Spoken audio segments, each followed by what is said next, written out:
The GI Journal goes to press.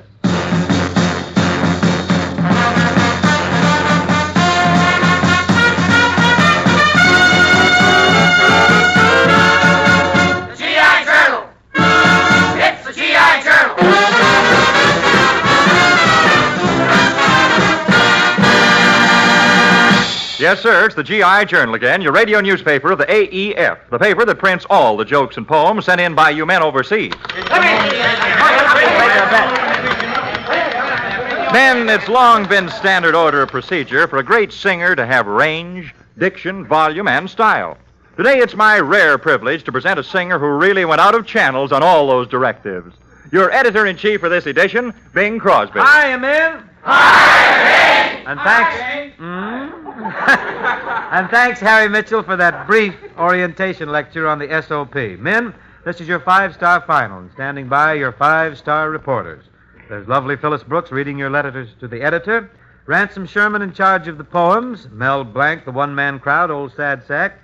Then there's Arthur Q. Bryan, Harry Mitchell, and, of course, our star outside reporter, Professor Colonna, who ought to be calling in with a big story right now.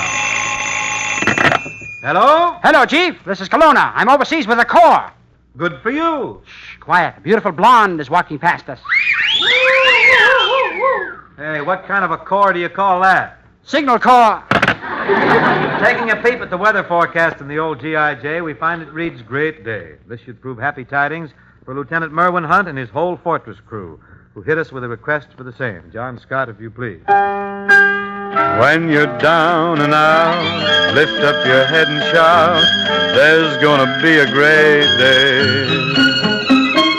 Angels in the sky promise that by and by, there's gonna be a great day. Gabriel will warn you some early morn, we'll hear his horn, rooty-too-too-too-too. It's not far away. Hold up your hands and say, there's gonna be a great day. When skies were dark, came Noah's Ark.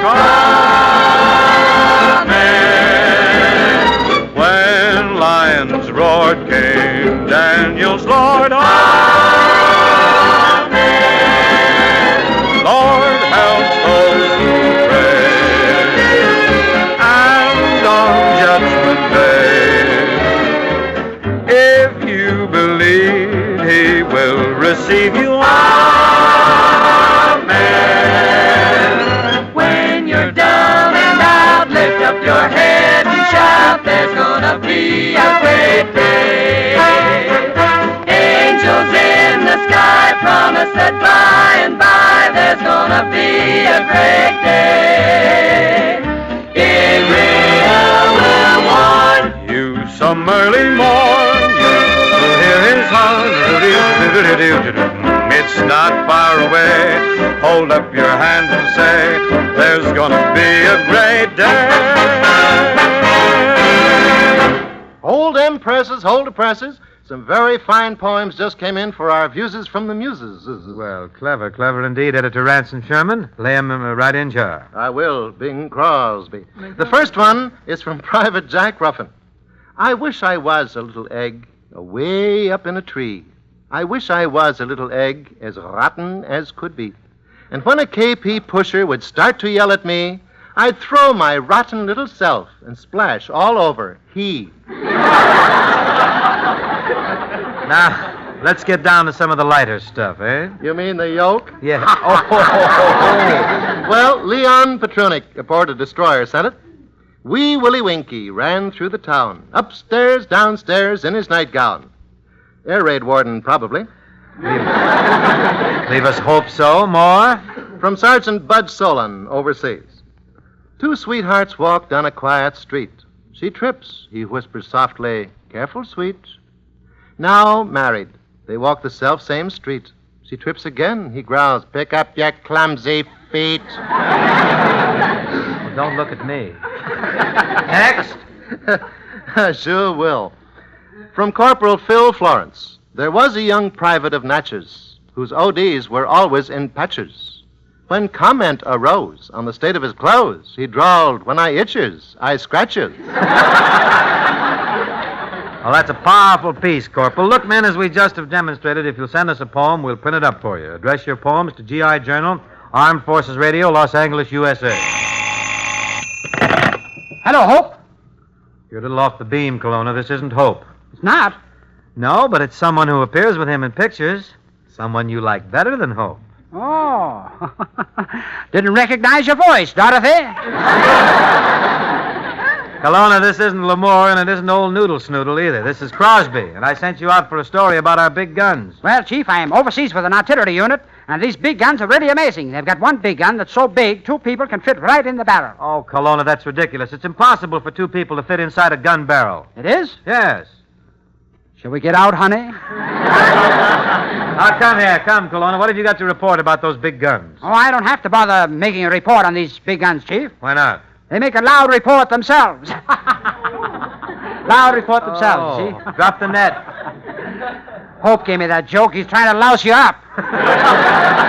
You're the worst reporter I ever saw, Kelowna. I told you to get a story about those artillery outfits. Well, that's a tough assignment, Chief. Huh? Those big guns make a terrible noise. I can't stand that noise. Well, why don't you put your fingers in your ears?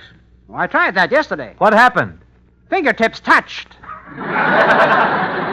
Kelowna, if your fingertips touch, that means your head is entirely empty. There's nothing there but a vacancy. Only one in the entire Los Angeles area, too. What are you doing now, Kelowna? I'm over here firing a machine gun, and I've got a great idea.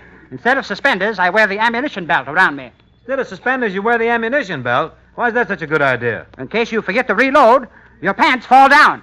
But I'm now conducting a very important experiment. Are you really? Yes, indeed. I've got 2 shells from a big gun, and I'm banging them together to see how much force it takes to explode them. Don't do that, Kelowna. All in the interest of science, you know. Kelowna, you're a stupid moron. So what do you know? Now I'm a blasted idiot. Skimming through the classified, we come to the semi-classical. It's for Raggy Ragone and all his buddies at APO 709. And it's long ago and far away.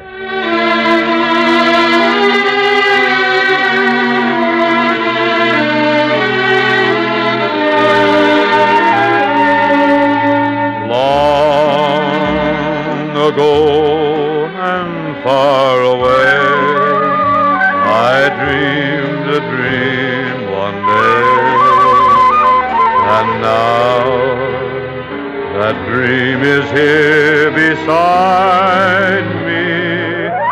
Long the skies were overcast, but now the clouds have passed. You're here at last. Chills run up and down my spine. Aladdin's lamp is mine. The dream I dreamed was not denied me. Just one look and then I knew that all I longed for long ago was you.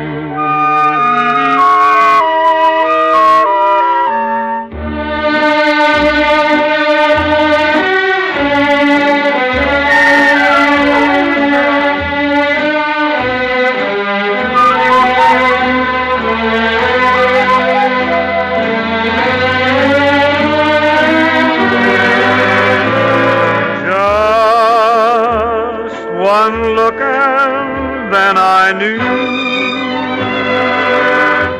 that all I longed for long ago was you.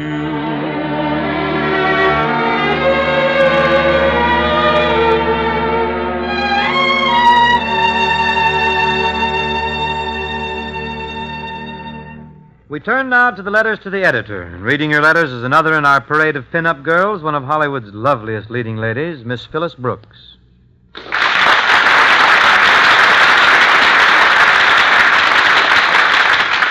Welcome to GI Journal, Phyllis. I'm Bing Crosby. Oh, I could have guessed it.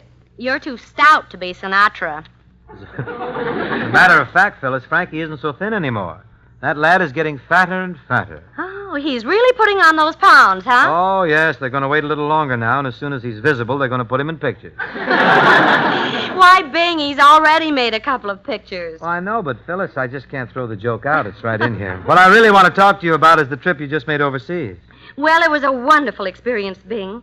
And the men all seemed very happy to see me wherever I went. I guess something about me seemed to attract them. Yes, they're wild about charm bracelets, those boys. But it must have been tough on a glamour girl living in the jungle. Oh, yes, it was. There weren't even any bathtubs there. Oh, but I'll say one thing, Bing. Not one soldier watched me while I bathed in that lagoon. What was that? Lagoon. Goon. They certainly were. I even had to wash all my own clothes out there. No fooling? Oh, but I didn't mind it. And besides, anything I hung up on the clothesline was dry in a few minutes. Oh, the wind kept blowing, huh? No. Soldiers kept sighing. But the worst thing of all were the mosquitoes. Mosquitoes are really rugged, huh? Oh, well, can you imagine a great big thing flying through the air, aiming right for you, and coming back again and again? You never heard about my experiences with the stork, I guess. But, you did have some fun on the trip, didn't you, fellas? Oh, yes. I made friends with the cutest kangaroo, and he followed me all over. Kangaroo followed you all over. I can't understand that. Oh, I couldn't either, until I looked in the pouch and found a PFC steering. After a Jeep, I guess anything's easy for those. But it's time we get to these letters from the men, huh, fellas? All right, Bing.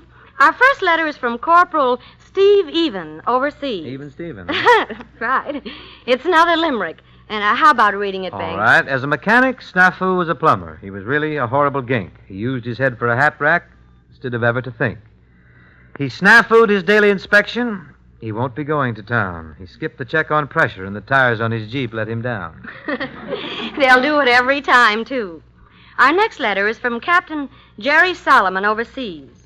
Quote, some time ago I heard Bing on the GI Journal suggesting that if we have anything to say about some outfit, to let you have it. Well, I have a plug. It's to the medics. Back in the States, we called them pill pushers. Out here, it's different. Pushing pills is just a minor detail. Saving lives is the big thing, and it isn't an easy job. There aren't any white-tile surgical rooms and expensive equipment out here. Instead, there are blacked-out tents, bamboo huts, or maybe a king-size foxhole. You've all heard the stories of service docs working under fire, so I won't go into that. But despite all the difficulties, the injured men over here are getting 100% service. Sometimes, if you get a chance, take a look at the comparison between the lives saved in this war by the medics and the last one. We're so far ahead this time, there's no comparison. So how about a salute to the medics? It'll make them feel good. I know. I've worked with them. Unquote. Well taken and well said, Captain. And you can be sure that everybody here echoes your sentiments about those medics. Look, men, if you have any ideas on your outfit, just send it to GI Journal, Armed Forces Radio, Los Angeles, USA, and we'll read it for you. Come in. Oh. What's this? Oh, I'm all in. Oh. What's wrong? No pep. No life. I'm flat. Flat, eh? Who are you? Oh, just a little old bottle of PX beer.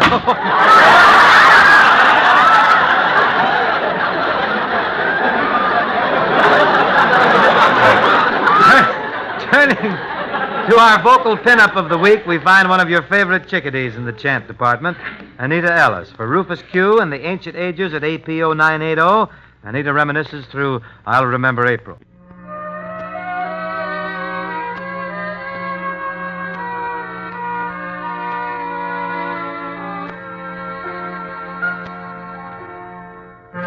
This lovely day will lengthen into evening.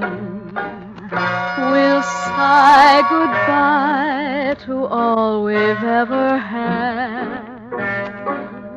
Alone where we have walked together,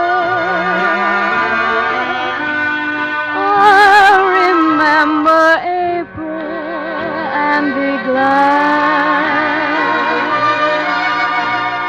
I'll content. You loved me once in April. Your lips were warm, and love and spring were new. But I'm not afraid of autumn and her sorrow, for I remember April and you.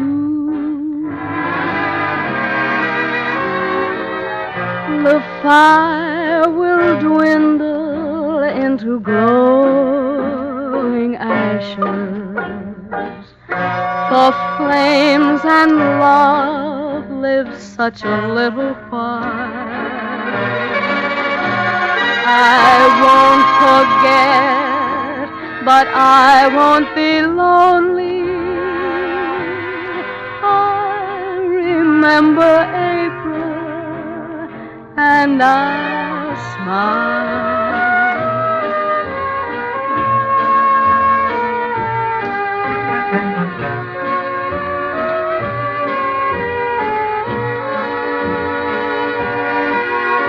I won't forget, but I won't be lonely. I remember April, and I'll smile.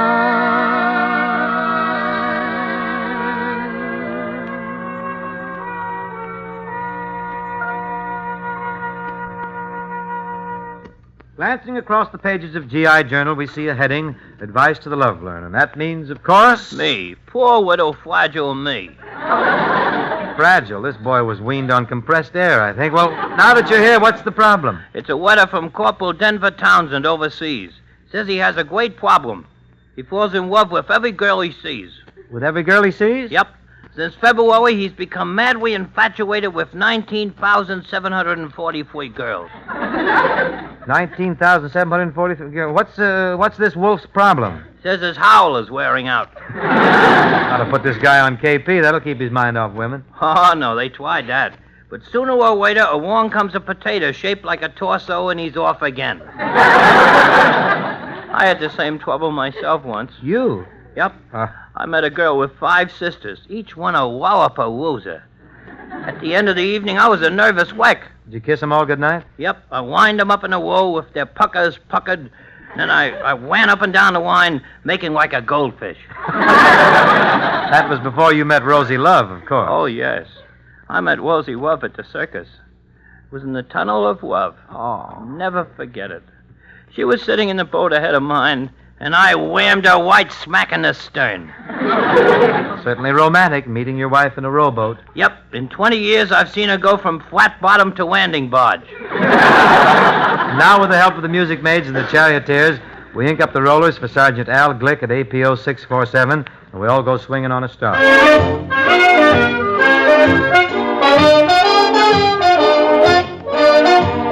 How would you like to swing on a star? Carry moonbeams home in a jar and be better off you are? Or would you rather be a mule? A mule is an animal with long, funny ears, kicks up at anything he hears. His back is brawny and his brain is sweet. He's just plain stupid with a stubborn streak. And by the way, if you hate to go to school, you may grow up to be a mule. Or would you like to swing on a star, carry moonbeams home in a jar, and be better off than you are? Or would you rather be a pig? A pig is an animal with dirt on his face. His shoes are a terrible disgrace. He has no manners when he eats his food. He's fat and lazy and extremely rude. But if you don't care a feather or a fig, you may grow up to be a pig. Or would you like to swing on a star, carry moonbeams home in a jar,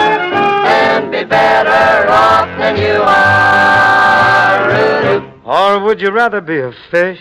A fish won't do anything but swim in a brook. He can't write his name or read a book. To fool the people is his only thought. And though he's slippery, he still gets caught. But then if that sort of life is what you wish, you may grow up to be a fish.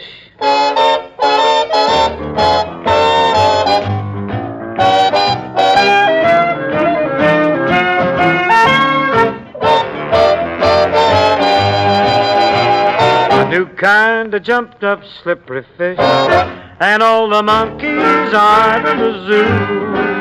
Every day you meet quite a few. And so you see, it's all up to you. You can be better than you are. You could be swinging on a star.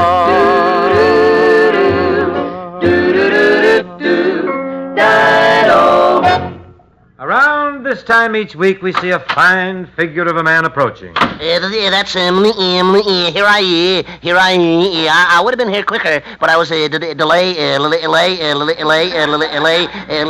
You get tuned up, play something, will you? What, you gonna lay that egg and hatch it right here? Tell all the nice people who you are before it's too late. Oh, me? I'm a lieutenant, captain, major, colonel, general, private sad sack. You sure are. All set to give us another chapter of your life? Oh, I've told you everything. There's nothing more to say. I can't think of a single. We skip the sad sack's early life and we pick up with him at the age of 12 when he's in kindergarten. The teacher asks the sad sack to dust the powder off the blackboard erasers. A few minutes later, and he's back. Sack, your eyes are all red and there's a lump on your head. What happened? Well, you see, the erasers were full of the dust got in my the air was full of I got into the wrong powder room. The sad sack leads the life of all normal boys. He goes swimming, and he's the first one to dive in the water. Oh, boy, this is sweet. It's sweet. It's so nice and... come on in. The water's... the water's... get me out of here! Comes the war, and the sad sack is hit by a surge of patriotism. He enlists, and they make a cook out of him. After his first meal, he looks at the men around him, and he proudly says... Gee, fellas, wasn't that delicious? Why, just like they serve you at the at Lindy, at the pump, at the Rainbow. Wasn't it the taste? Wasn't it the stretcher bearers? The sad sack meets a beautiful blonde, and he takes her to the park in the evening. Oh, it's so dark out here. I'm frightened. Hold me close. And nobody can see a thing. And now's my chance. I've been waiting for a chance.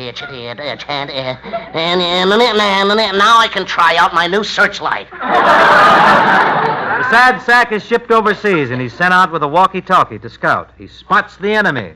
Hey, Sarge. Hello, Sarge. I want to report. I want to report that I captured. I got him to the trap. I got him to the trap. I got him to the help. I'm a prisoner. While the sad sack is in prison, pacing the floor, planning a method of escape, help arrives.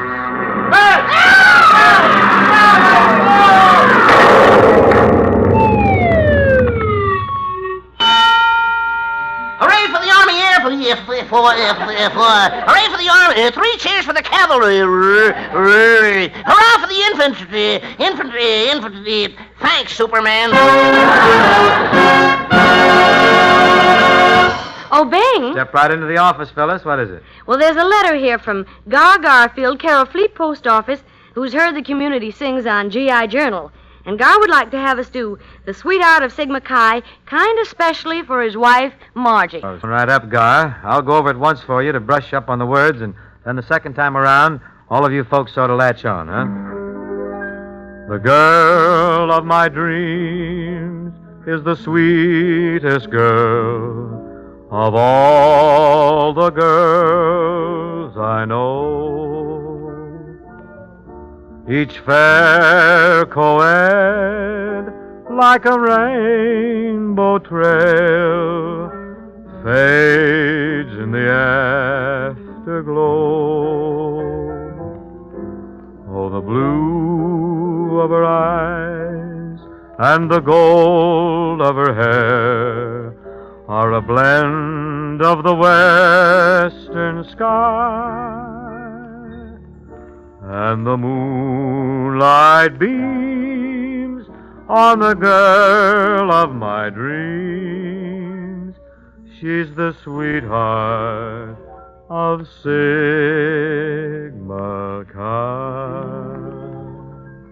Okay, now all you soldiers, sailors, marines, coast guardsmen, wax, waves, spars, merchant marinemen, and everybody, Kelowna, get in here, hop on, and make it loud, huh?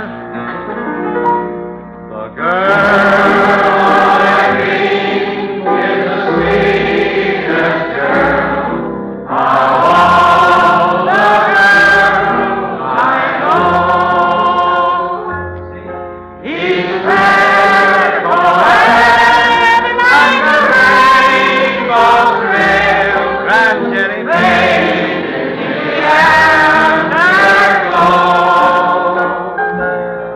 Oh, the blue of her eyes and the gold of her hair are lands of the western sky,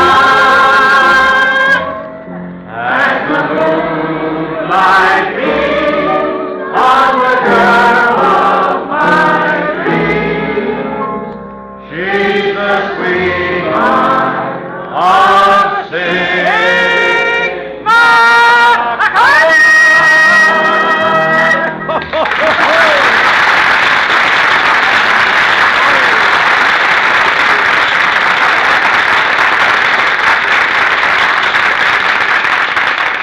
While they're doing a pace job on Kelowna's torn tonsil, I must tell you that was great. If that doesn't set Fred Waring's chorus to rehearsing like mad, I'll eat your helmet liner.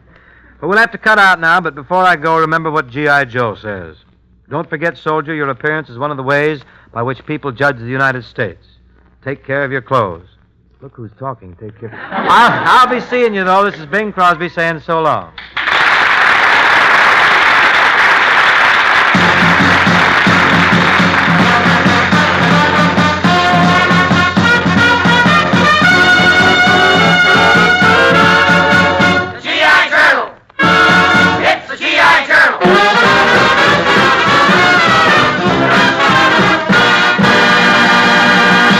And don't forget now, if you want to write for such stars as Bing, Kay Kaiser, Jack Carson, Bob Hope, Professor Kelowna, and Rochester, all you have to do is send in any gag that you think will fit them, and believe me, we'll use it.